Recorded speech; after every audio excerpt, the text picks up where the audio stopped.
செல்வந்தம் என்பது செல்வத்தை அதிகமாக சேகரிப்பதோ சொத்துக்களை அதிகமாக குவிப்பதோ அல்ல. செல்வந்தம் என்பது அல்லாஹ் கொடுத்ததை கொண்டு திருப்தி அடைந்த உள்ளத்தோடு வாழ்வதுதான் செல்வந்தம் என்று அல்லாஹுடைய தூதர் ஸல்லல்லாஹு அலைஹி வஸல்லம் உலக மக்களுக்கு ஒரு அடிப்படையை சொன்னார்கள். நிம்மதியோடு வாழ்வதற்கு கோடிகளை வைத்திருப்பவர்களும் இன்று நிம்மதியோடு இல்லை, கோடிகளை தேடிச் செல்பவர்களும் நிம்மதியோடு இல்லை. நிம்மதியுடைய வாழ்வை வாழ்பவர்கள் அல்லாஹ் எதை கொடுத்தானோ அதை கொண்டு திருப்தி அடைந்த உள்ளத்தோடு வாழ்பவர்கள் மட்டுமே.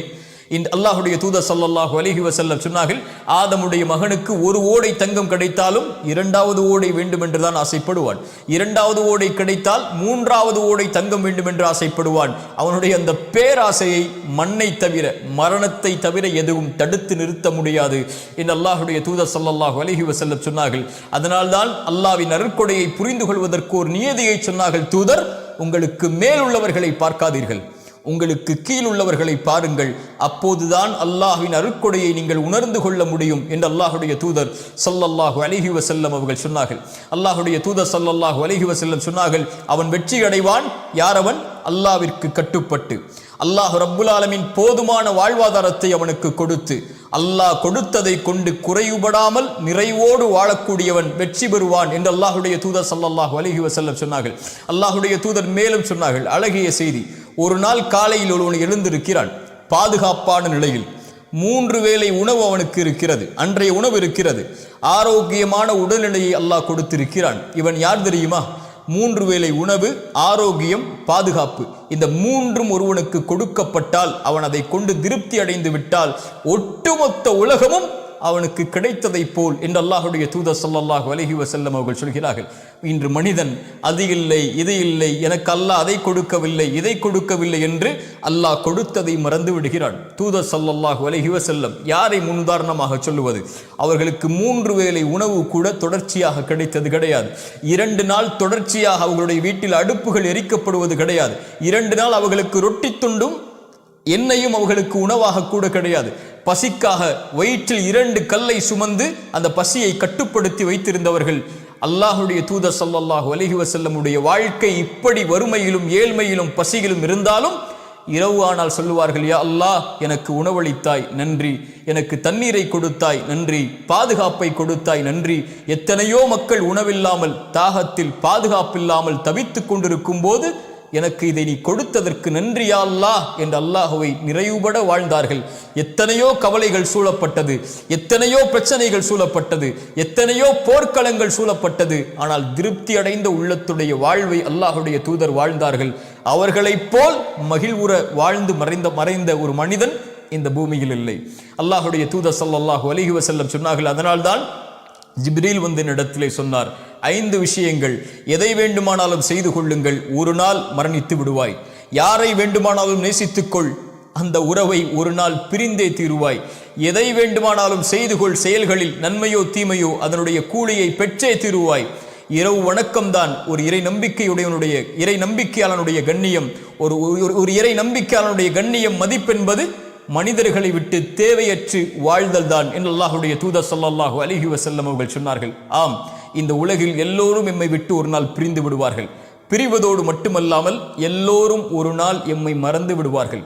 செல்வத்தை சேகரிப்பதற்காக ஓடலாம், சொத்துக்களை குவிப்பதற்காக ஓடலாம், உறவுகளுக்காக வாழலாம், நண்பர்களுக்காக வாழலாம், பிள்ளைகளுக்காக வாழலாம், அதற்காக ஒட்டுமொத்த வாழ்வையும் கழிக்கலாம். ஆனால் நாம் மரணித்து விட்டால் எம்மை எப்போது மறப்போம் என்று அவர்கள் காத்து கொண்டிருப்பார்கள். யாராவது எம்மை நினைவுபடுத்தினால் கூட வேண்டாம், எனக்கு கவலை வந்துவிடும், அவரை பற்றி பேசாதீர்கள் என்று தவிர்த்து விடுவார்கள் நபித்தோழர்கள். அதனால் தான் மன்னரைகளை பார்த்து சொல்லுவார்கள், எதை எடுத்து சென்றீர்கள் இந்த உலக வாழ்வில்? உங்களுக்காக செல்வத்தை சேகரித்தீர்கள் என்று அதை யாரோ பயன்படுத்துகிறார்கள் என்று. அப்படித்தான் செல்வத்தை அவன் சேகரிப்பதற்காக வாழ்வை கழிக்கிறான், இன்னொருவன் பயன்படுத்துகிறான். உங்களுக்காக வீடு என்று அதில் யாரோ தங்குகிறார்கள். உங்களுக்கான மனைவி என்று ஒரு பெண்ணை வைத்திருந்தீர்கள், நீங்கள் மரணித்ததற்கு பிறகு அவர்களும் வேறு ஒருவரை திருமணம் முடித்து விட்டார்கள். உங்களுக்கென்று மனிதா இந்த உலக வாழ்வில் எதை எடுத்து சென்றாய்? பேராசையோடு உலகத்தில் வாழ்ந்தாயே என்று நபித்தோழர்கள் மன்னரைகளை பார்த்து கேட்பார்கள்.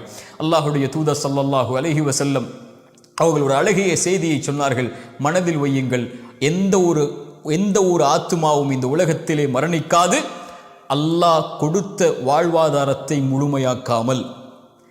அல்லாஹ் ரப்புல் ஆலமீன் உங்களுக்கு கொடுக்க இருப்பதை அழகிய முறையில் அல்லாஹ் அனுமதித்த முறையில் தேடுங்கள்.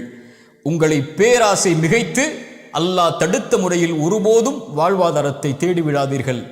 அல்லாஹ்விடத்தில் இருப்பதை அவன் அனுமதித்த முறையில்தான் அவனிடத்திலிருந்து பெற்றுக்கொள்ள முடியும். அல்லாஹ் உங்களுக்கு தேடி ஒன்றை கொடுத்தால் அதை திருப்தி அடைய செய்வான், அவன் அனுமதித்த முறையில் அதை தேடினாள் என்று அல்லாஹுடைய தூதர் ஸல்லல்லாஹு அலைஹி வஸல்லம் அவர்கள் சொன்னார்கள். நிறைவுடைய வாழ்வை வாழ்வதுதான் இந்த உலகத்திலே செல்வந்தனுடைய வாழ்வு. கோடிகளை வைத்திருப்பதோ அல்லது சொத்துக்களை உலகம் முழுக்க குவித்திருப்பதோ ஒரு செல்வந்தவனுடைய வாழ்வல்ல. இந்த உலக வாழ்வில் வாழும் போதும் மரணிக்கும் போதும் நிம்மதியோடு அல்லாஹ் கொடுத்ததை கொண்டு திருப்தி அடைந்து அல்லாஹ்வின் மீது நல்லெண்ணத்தோடு குறைவுபடாமல், யா அல்லாஹ் எனக்கு நீ எந்த குறைவும் எதிலும் வைக்கவில்லை என்று, அல்லாஹ் எதை கொடுத்தாலும் கொடுக்கவில்லை என்றாலும் திருப்தி அடைந்து வாழக்கூடியவர்களை அல்லாஹ் ரப்புல் ஆலமீன் நேசிக்கிறான். மனிதா, இந்த உலக வாழ்வில் நீ எதை தேடினாலும் ஒரு நாள் உன்னை விட்டு அது பிரிந்துவிடும். நீ யாரை நேசித்தாலும் அவர்களும் உன்னை விட்டு பிரிந்து விடுவார்கள். அவர்கள் உன்னை மறந்து விடுவார்கள் விரைவில். போன தலைமுறையுடைய செல்வந்தவர்கள் யாரென்று நமக்கு தெரியுமா? இந்த தலைமுறையில் நமக்கு தெரியும். போன தலைமுறையில் யார் செல்வந்தவர்கள்? அவர்கள் பேர் என்ன? எங்கு வாழ்ந்தார்கள்? என்ன அடையாளம் இருக்கிறது? உலகம் மறந்து விட்டது. ஆனால் யாரை உலகம் நினைவு கூறும் தெரியுமா? படைத்த இறைவனுக்கு நன்றியோடு வாழ்ந்து அல்லாஹ் கொடுத்ததை கொண்டு திருப்தி அடைந்து அல்லாஹ் கொடுத்ததிலிருந்து உலகம் பயனுற கொடுத்து வாழ்ந்தவர்களை உலகம் இருக்கும் வரை நினைவு கூறும். ஒரு அடியான் ஒரு பாதையிலே பயணம் செய்கிறான். அவனை சந்திப்பதற்காக அல்லாஹ் ஒரு மலக்கை அனுப்புகிறான். அவர் இந்த தோழரை பார்த்து கேட்டார், எங்கே செல்கிறாய்? அவர் சொன்னார், இந்த ஊரிலே ஒரு சகோதரன் இருக்கிறான், அவனை சந்திப்பதற்காக செல்கிறேன். அந்த மலக் கேட்டார், ஏதாவது உலக காரியங்கள் தேவை அவரிடத்திலே இருக்கிறதா? அதை பெறுவதற்காக செல்கிறாயா?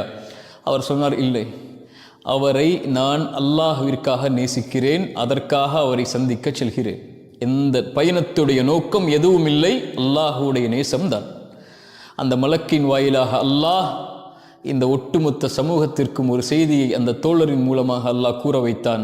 அந்த மலக் அந்த தோழரிடத்திலே சொன்னார், அல்லாவிற்காக அவரை சந்திக்க செல்கிறாயா? எப்படி நீ அல்லாவிற்காக அவரை நேசிக்கிறாயோ அல்லாஹும் உன்னை நேசிக்கிறான்.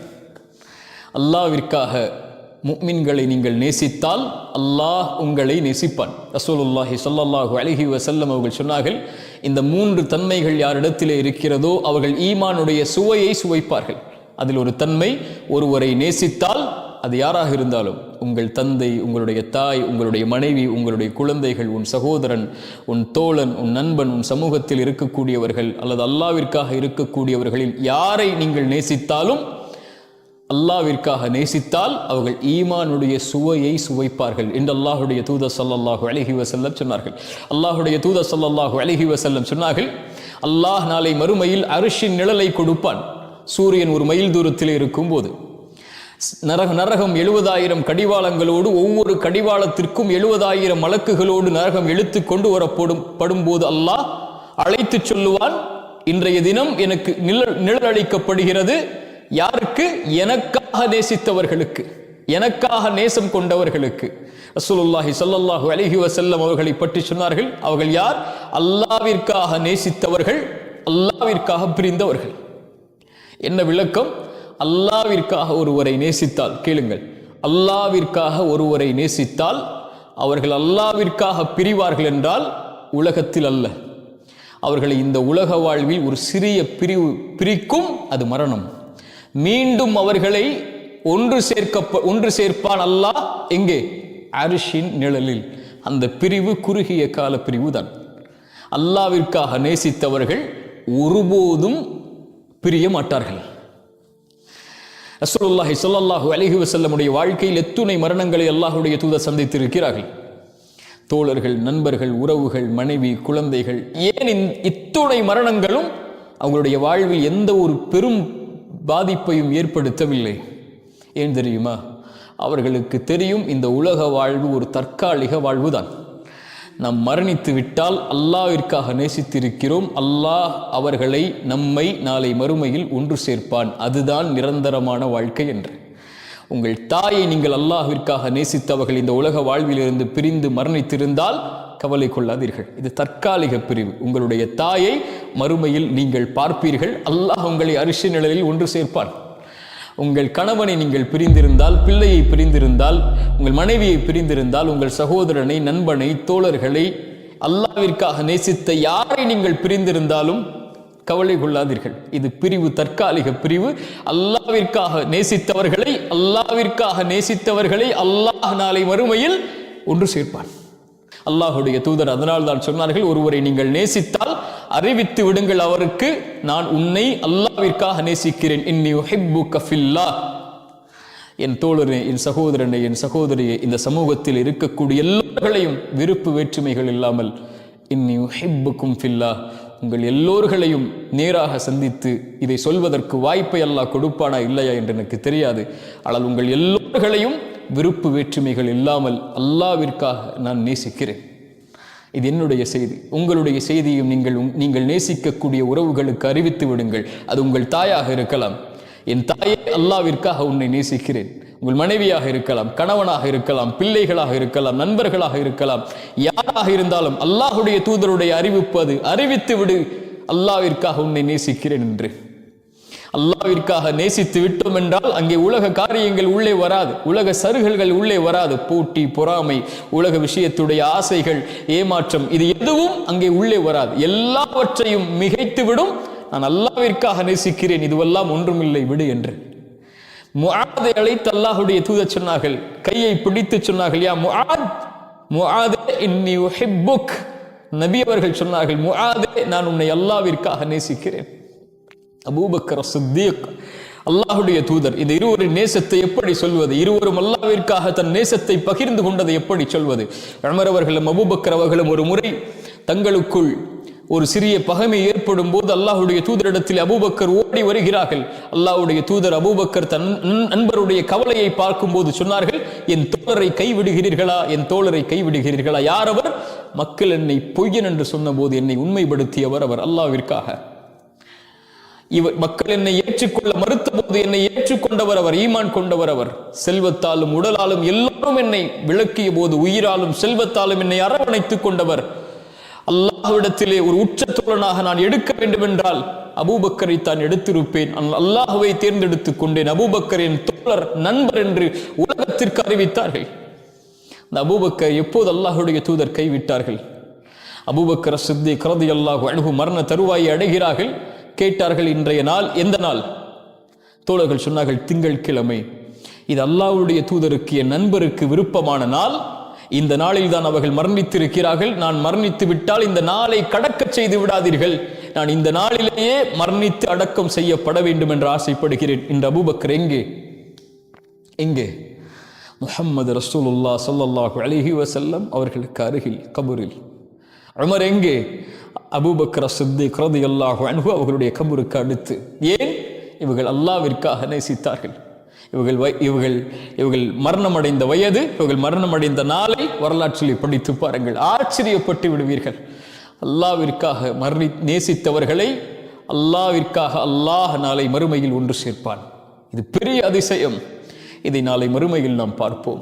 கவலை கொள்ளாதீர்கள். உலகத்தில் ஏற்படக்கூடிய பிரிவுகள், மரணத்தை நினைத்து அல்லாஹ்விற்காக நேசித்தால் அல்லாஹ் அவர்களை மறுமையில் ஒன்று சேர்ப்பான். அதைவிட அல்லாஹ் அவர்களை நேசிப்பான். ரசூலுல்லாஹி ஸல்லல்லாஹு அலைஹி வஸல்லம் சொன்னார்கள், ஒரு அடியான் பாவம் செய்தால் அவனுடைய உள்ளத்தில் ஒரு கருப்பு புள்ளி இடப்படுகிறது. அவன் மீண்டால் பாவத்திலிருந்து அது பரிசுத்தமாக்கப்படுகிறது. அவன் திரும்ப திரும்ப பாவத்தை தொடர்ந்தால் அது பெரிதாகி அவனுடைய உள்ளத்தையே அது இருளாக்கி விடுகிறது என்று. பாவங்கள் அதிகமானால் உள்ளம் இருளாகும். உள்ளம் இருளானால் அல்லாஹுடைய வெளிச்சமோ, குர்ஆனுடைய வெளிச்சமோ, தீனுடைய வெளிச்சமோ, ஈமானுடைய வெளிச்சமோ நுழைய முடியாது. இமாம் ஷாஃபிஈ, இமாம் மாலிக் அவர்களுடைய மாணவர் ஆசிரியர் இமாம் மாலிக் அவர்கள் தன்னுடைய மாணவர் இமாம் ஷாஃபிஈயை பார்த்து சொன்னார்கள், இமாம் ஷாஃபிஈ, உன்னுடைய உள்ளத்தில் அல்லாஹ் அவனுடைய வெளிச்சத்தை கொடுத்திருப்பதை பார்க்கிறேன். ஒருபோதும் பாவம் என்ற இருளால் இருளாக்கி விடாது அந்த வெளிச்சத்தை என்று. சுப்ஹானல்லாஹ். ரசூலுல்லாஹி ஸல்லல்லாஹு அலைஹி வஸல்லம் அவர்களுடைய மாணவர் இப்னு மஸ்ஊத் ரலியல்லாஹு அன்ஹு அவர்கள் சொன்னார்கள், ஒரு அடியான் பாவம் செய்தால் அந்த பாவம் செய்ததற்கு பிறகு அவன் தன்னை வருந்தி உணர்வான். ஒரு மலையிலிருந்து ஒரு பாறை உருண்டோடி வந்து அவனை தாக்கினால் எப்படி அவன் மரணத்தை பயப்படுவானோ அது போன்று பாவம் செய்து முடித்ததற்கு பிறகு பயப்படுவான்.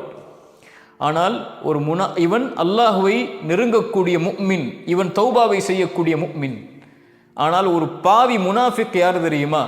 அவன் பாவம் செய்வான், தௌபா செய்வான், பாவம் செய்வான், தௌபா செய்வான். ஆனால் அவனுடைய உணர்வு, அவனுடைய மூக்கில் ஒரு ஈ உட்கார்ந்து சென்றால் எதுவோ அது போன்றுதான் இருக்கும் என்று. இது யாருடைய நிலைமை? என் நிலைமை உங்கள் நிலைமை இல்லவா?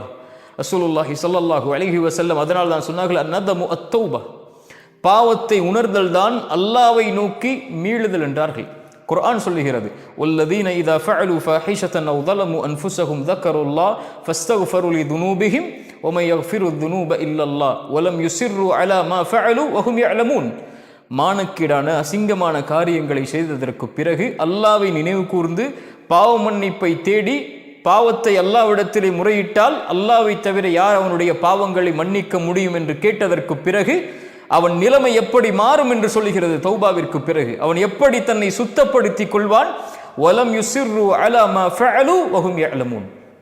ஒருபோதும் அறிந்த நிலையில் அந்த பாவத்தில் தொடர்ச்சியாக இருக்க மாட்டான். இல்லல்லதீன தாபு மின் பஅதி ذلك வஅஸ்லஹு ஃபஇன்னல்லாஹ கஃபூருர் ரஹீம். குர்ஆன் சொல்லுகிறது, தௌபா செய்ததற்கு பிறகு அதற்கு பிறகு தன்னை சீர்படுத்திக் கொண்டு, தன்னை நேராக்கிக் கொண்டு, தன் உள்ளத்தை சுத்தப்படுத்திக் கொண்டு யார் அல்லாஹ்வை நோக்கி வருகிறார்களோ அவர்களுடைய பாவத்தை அல்லாஹ் மன்னிப்பான், அவர்களுக்கு இரக்கம் காட்டுவான். 100 கொலை செய்த அடியானுக்கு அந்த அறிஞர் செய்த அறிவுரை என்ன? நீ பாவத்தை உணர்ந்து விட்டாய், தௌபா செய்ய விரும்புகிறாய், ஆனால் நீ உன்னை சீர்படுத்த வேண்டும், அந்த நல்லவர்களுடைய ஊருக்கு செல் என்று. ரசூலுல்லாஹி ஸல்லல்லாஹு அலைஹி வஸல்லம் இடத்திலே ஒருவர் வருகிறார் தொழுகையுடைய நேரத்தில். அல்லாஹுடைய தூதரே, ஒரு பாவத்தை செய்து விட்டேன், தண்டனையை கொடுங்கள் குர்ஆனின்படி. ரசூலுல்லாஹி ஸல்லல்லாஹு அலைஹி வஸல்லம் அமைதியாக இருக்கிறார்கள். அதற்கு பிறகு அவர் ரசூலுல்லாஹி ஸல்லல்லாஹு அலைஹி வஸல்லம் தொழுகை நடத்துகிறார்கள். அவரை தொழுகுமாறு ஏவுகிறார்கள். அவரும் தொழுகிறார். தொழுது முடித்ததற்கு பிறகு அல்லாஹுடைய தூதரிடத்திலே வருகிறார். யா ரசூலல்லாஹ், நான் தண்டனையை கேட்டேன். அல்லாஹுடைய தூதர் ஸல்லல்லாஹு அலைஹி வஸல்லம் சொன்னார்கள், எங்களோடு தொழுதீர்களா என்று. ஆம் என்று சொன்னார். ரசூலுல்லாஹி ஸல்லல்லாஹு அலைஹி வஸல்லம் குர்ஆனுடைய வசனத்தை சொன்னார்கள், நன்மைகள் பாவங்களை போக்கிவிடும் என்று. நீ பாவத்தை செய்து விட்டாய், மனம் திருந்தி வந்திருக்கிறாய் தண்டனைக்காக, ஆனால் நீ செய்த நன்மையில் நீ தொடர்ச்சியாக இருக்கப் போகிறாய் என்ற காரணம் அந்த பாவத்தை அழித்து விட்டது, நீ செல் என்றார்கள். இந்த 2 செய்திகளும் எதை சொல்கிறது? ஒரு அடியான் பாவம் செய்து விட்டால், அல்லாஹ்விடத்திலே மீண்டு விட்டால், அவன் தன் கல்பை பரிசுத்தப்படுத்த வேண்டும். அந்த கல்பு அல்லாஹ்வை அஞ்சி விட வேண்டும், பாவத்திலிருந்து தூய்மையாகிவிட வேண்டும். மறுபடியும் அந்த பாவத்தை நோக்கி திரும்புவதை, நெருப்பில் விழுவதை போன்று அவன் வெறுக்க வேண்டும். ஒரு பாறை அவனை நோக்கி உருண்டோடு வந்தால் எப்படி மரணத்தை பயப்படுவானோ அது போன்று மறுபடியும் அந்த பாவத்தை அவன் செய்வதை தூய்மையாக்கியதற்கு பிறகு அவன் அஞ்ச வேண்டும். ஏன்? அவன் மகத்துவமிக்கவனுக்கு முன்னால் நின்று தௌபா செய்திருக்கிறான். மகத்துவமிக்கவனுடைய பார்வையை பயந்து தௌபா செய்திருக்கிறான். அந்த மகத்துவமிக்கவனுடைய பார்வை மறுபடியும் அவன் மீது பாவம் செய்யக்கூடிய நிலையில் விழக்கூடாது என்று அவன் பயப்படுவான். அதனால் அவன் தூய்மைப்படுத்துவான். அந்த மகத்துவத்தை ஒருபோதும் அவன் சாதாரணமாக நினைத்து விட மாட்டான். நம்மில் பலர் நினைப்பதைப் போல அல்லாஹ் பாவங்களை மன்னிப்பான், பாவம் செய்து கொண்டே இருக்கலாம். யாஹி யா உக்தி, அல்லாஹ்வுடைய மகத்துவத்தை தரக்குறைவாக பார்க்காதே. அல்லாஹ் உன் பாவத்தை மன்னிப்பான். எந்த பாவம் செய்தாலும் அல்லாஹ் மன்னிப்பான். ஷிர்க்கை கூட மரணத்திற்கு முன்னால் தௌபா செய்தால் அல்லாஹ் மன்னிப்பான். ஆனால் அல்லாஹ்வை கேலியாக்குவதா? என்ன வேண்டுமானாலும் செய்து கொள்ளலாம், மன்னிப்பு கேட்கலாம், செய்வோம் மன்னிப்பு கேட்போம், செய்வோம் மன்னிப்பு கேட்போம். இது அல்ல தௌபா. இதல்ல அல்லாஹ்வுடைய மகத்துவத்தை பேணுதல். உள்ளத்தை தூய்மைப்படுத்துபவர்களை அல்லாஹ் நேசிக்கிறான். உங்களுக்கு தெரியுமா, சொர்க்கம் சுத்தமான பூமி. அந்த சுத்தமான பூமியில் சுத்தமான உள்ளத்தை உடையவர்கள் மட்டும்தான் நுழைய முடியும். இந்த கூட்டத்தை உடையவர்கள் மட்டும்தான் நுழைய முடியும். சொர்க்கத்தில் ஒரு புள்ளி, ஒரு கடுகளவு பாவம் உள்ளவன் கூட சொர்க்கத்தில் நுழைய முடியாது. சொர்க்கம் சுத்தமானவர்கள், தூய்மையானவர்கள், உண்மையாளர்கள், நபிமார்கள், நல்லவர்கள், அல்லாஹ்வுடைய இறைநேசர்கள், தூய்மையில் மேலானவர்கள் வாழக்கூடிய பூமி. அங்கே பாவங்களுக்கு அனுமதி கிடையாது. அல்லாஹ் நாளை மறுமையில் நம்முடைய பாவங்கள் முழுவதையும் மன்னிக்க வேண்டும், அல்லது அல்லாஹ் நாடி நரகத்திலே அல்லாஹ் அனுப்பி தண்டனையை கொடுத்து அங்கே தூய்மைப்படுத்தியதற்கு பிறகு அல்லாஹ் சொர்க்கத்தை கொடுக்க வேண்டும். ஒன்று அல்லாஹ் மன்னிப்பான், அல்ல தண்டனையின் மூலமாக அல்லாஹ் அந்த பாவத்தை அழிப்பான். இந்த இரண்டில் ஒன்று நடந்ததற்கு பிறகுதான் தூய்மையான நிலையில்தான் சொர்க்கம் நுழைய முடியும். நல்லவர்களுடைய விசாரணை அல்லாஹுடைய தூதர் அதனால் தான் சொன்னார்கள், நல்லவர்கள் பாவ மன்னிப்பு கேட்காத பாவங்களை அல்லாஹ் எண்ணுவான் மறுமையில். இதை செய்தாயா, இதை செய்தாயா, இதை செய்தாயா என்று. அவன் கூனி குறுகும்போது அல்லாஹ் சொல்லுவான், அடியானை பயம் கொள்ளாதே, நீ பல பாவங்களை செய்த அல்லாஹ்விடத்திலே தௌபாவின் மூலமாக வந்திருக்கிறாய், இந்த நாளிலும் உன்னை மன்னிக்கிறேன், நான் மறைக்கிறேன் உன் பாவங்களை என்று. சுப்ஹானல்லாஹ். தூய்மையானவர்களை அல்லாஹ் நேசிக்கிறான். ரசூலுல்லாஹி ஸல்லல்லாஹு அலைஹி வஸல்லம் இந்த 2 வசனங்களையும் இன்னல்லாஹ் யுஹிப்புத் தவ்வாபீன் வ யுஹிப்புல் முத்தத்தஹிரீன் இந்த வார்த்தைகளை தங்களுடைய துஆவில் சொன்னார்கள். ரசூலுல்லாஹ் சொன்னார்கள், ஒருவர் உது செய்து விட்டு யார் ஒருவர் அஷ்ஹது அல்லா இலாஹ இல்லல்லாஹ் வஹ்தஹு லா ஷரீக லஹ் வ அஷ்ஹது அன்ன முஹம்மதன் அப்துஹு வ ரசூலுஹு என்று கூறி அல்லாஹும்ம ஜஅல் தவ்வாபீன் வ ஜஅல்னி மினல் முத்தத்தஹிரீன், யா அல்லாஹ் என்னை தௌபா உடையவர்களில் ஆக்கு, உன்னை நோக்கி மீண்டு வரக்கூடிய மக்கள் என்னை ஆக்கு, என்னை தூய்மையானவர்களில் ஒருவராக ஆக்கு, என் கல்பாலும் உள்ளத்தாலும் உடலாலும் என்று பிரார்த்தனை செய்கிறார்களோ சொர்க்கத்துடைய எந்த வாசல் வழியாகவும் அவர் நுழைந்து கொள்ளலாம் என்று அல்லாஹுடைய தூதர் ஸல்லல்லாஹு அலைஹி வஸல்லம் அவர்கள் சொன்னார்கள். தூய்மையை அல்லாஹ் நேசிக்கிறான், தூய்மையானவர்களை அல்லாஹ் நேசிக்கிறான். உள்ளத்தில் தூய்மையானவர்களை அல்லாஹ் ரப்புல் ஆலமீன் மிக மிக நேசிக்கிறான். அல்லாஹ் அந்த நேசத்தை எம்முடைய பாவங்களுக்கு பிறகு எம் உள்ளத்தை தூய்மைப்படுத்திய நிலையில் அல்லாஹ் தரட்டும். அஸ்ஸலாமு அலைக்கும் வரஹ்மத்துல்லாஹி வபரகாத்துஹு.